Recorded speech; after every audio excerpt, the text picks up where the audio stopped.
Se você está passando por um tratamento de câncer e recebeu um diagnóstico para passar pelo tratamento com quimioterapia, é importante que você saiba as diferenças entre a quimioterapia neoadjuvante, adjuvante, quimioterapia paliativa, quais são as quimioterapias indicadas para cada tipo de câncer e mais, quais são os efeitos que essas quimioterapias podem causar para nós, pacientes oncológicos. Se esse assunto te interessa, vem comigo para esse vídeo de hoje, que eu convidei o Dr. José Márcio Figueiredo, que é oncologista clínico e médico diretor do Instituto de Câncer do Brasil.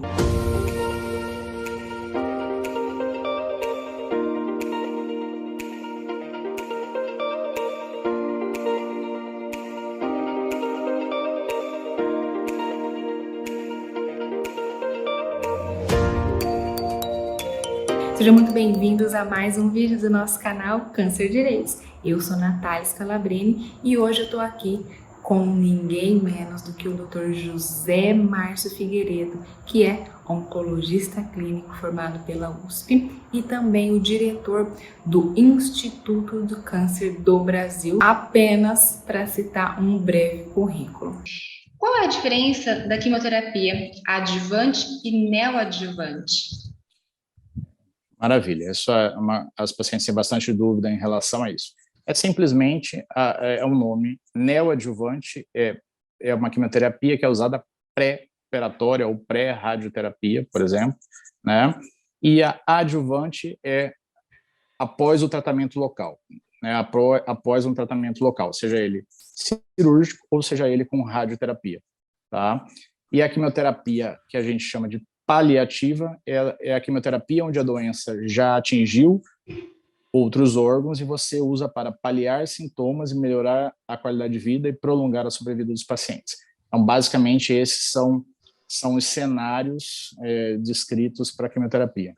Quando a gente fala da quimioterapia paliativa, a gente pensa que ela vai reduzir esses efeitos colaterais e impedir a progressão do tumor, mas não vai diminuir ou eliminar? Então assim, bom, vamos lá. Até eu fiz um vídeo recentemente, que eu ainda não postei, esse câncer metastático, que é o câncer onde ele já saiu do órgão onde ele nasceu, todo câncer tem nome e sobrenome. Se o tumor nasceu na mama, mesmo que um dia ele vá para o osso, ele sempre será um tumor de mama, nos ossos, né? Então, uma paciente que abre um quadro com tumor metastático, por exemplo, uma lesão em mama com lesão óssea disseminada, por exemplo, ela é um estadiamento 4. As quimioterapias são com intenção não curativa, mas com intenção de controle. Cada vez mais o câncer metastático incurável vai virar uma doença crônica, ou seja, como se tivesse uma hipertensão, como se tivesse um diabetes, você não vai mais falecer disso e você vai viver tomando remédio, não necessariamente quimioterapia, podendo ser um comprimido. Aliás, a gente tem uma classe nova hoje de inibidores, são os inibidores CD4/6, os inibidores de ciclina, quinase, que também revolucionaram o tratamento do câncer de mama e possivelmente serão incorporados no SUS em pouco tempo. Então, assim, hoje eu vejo o câncer metastático como uma doença caminhando para uma doença crônica e possivelmente, em alguns cenários hoje, a gente já está conseguindo ou pelo menos sonhando com a cura. Exemplo, câncer de pulmão metastático, em alguns cenários com o advento da imunoterapia, câncer de mama oligometastático, com uma ou outra lesão óssea, às vezes, melanoma com a imunoterapia metastático, a gente está conseguindo curar alguns pacientes, enfim, câncer de rim, há relatos, câncer de intestino com poucas metástases, enfim, existem cenários, né, que nos mostram, nos encorajam que isso é possível. Claro que isso ainda é exceção, o mais comum é que esses pacientes sejam portadores de doenças crônicas, mas há um caminho e há esperança, e a pesquisa clínica é muito importante para isso, porque é através da pesquisa clínica que nós usamos a metodologia científica para avaliar o benefício ou não de uma nova droga que está sendo estudada. Todo remédio hoje que é usado no câncer, ou mesmo uma dipirona que a gente compra na farmácia, um dia já foi pesquisa clínica. Muito importante o senhor comentar sobre esse tema e seminar, estimular o olhar da oncologia para a pesquisa clínica, que a gente sabe que aqui no Brasil é tão pouco difundido, não é mesmo? Exato. Doutor, em relação aos 4 subtipos de câncer de mama que o senhor comentou, o câncer de mama luminal, ele precisa passar por quimioterapia? Vai depender, como eu disse, o tratamento, nós temos algumas, né, o oncologista clínico, quando avalia o anátomo patológico, que é o resultado da biópsia, o resultado da peça cirúrgica, junto com, ele vai olhar vários critérios. Ele vai olhar a idade da paciente, o status hormonal, se ela é menopausada ou não, ele vai olhar comorbidades da paciente, principalmente ele vai olhar a biologia tumoral, as características histológicas do tumor, ou seja, se o grau tumoral é alto, se há um índice de proliferação celular alto, no seu caso era baixo, você falou 10%, quanto maior o índice de proliferação e maior o grau, mais indiferenciado esse tumor é, ou seja, ele se parece menos com o tecido da mama. O patologista olha aquela lâmina e ele sabe que é uma mama, porque tem algumas características, mas ele se parece pouco com o tecido da mama. Isso mostra uma agressividade maior da doença e, logo, uma maior possibilidade de metástase.